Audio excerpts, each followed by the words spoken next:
बिस्मिल्लाहिर्रहमानिर्रहीम। ख्वाब की हकीकत, दर्जा और इक़साम। सबसे अव्वल ख्वाब की हकीकत और उससे मालूम होने वाले वाक़यात व अख़बार का दर्जा और मकाम है। तफ़सीर मज़हरी में हज़रत क़ाज़ी सनाउल्लाह रहमतुल्लाह ताला अलैह ने फ़रमाया कि हकीकत ख्वाब की ये है कि नफ्स इंसान जिस वक़्त नींद या बेहोशी के सबब ज़ाहिर बदन की तदबीर से फ़ारिग़ हो जाता है तो उसको उस क़ुव्वत ख़यालिया की राह से कुछ सूरतें दिखाई देती हैं। उसी का नाम ख्वाब है।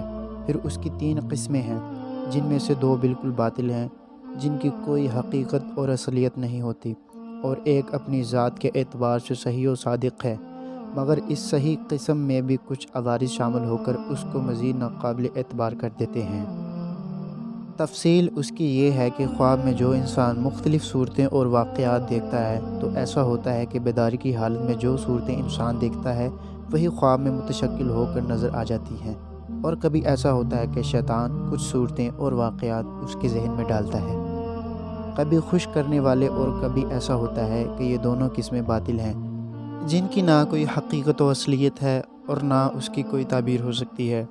इनमें पहली किस्म को हदीसुन नफ्स और दूसरी को तस्वील शैतानी कहा जाता है। तीसरी किस्म जो सही और हक़ है वो अल्लाह ताला की तरफ से एक किस्म का इल्हाम है, जो अपने बंदा को मुतनब्बे करने या खुशखबरी देने के लिए किया जाता है। अल्लाह ताला अपने ख़ज़ाने गैब से बाज़ चीज़ें उसके क़ल्ब व दिमाग में डाल देते हैं।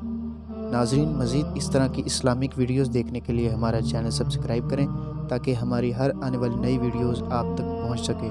शुक्रिया।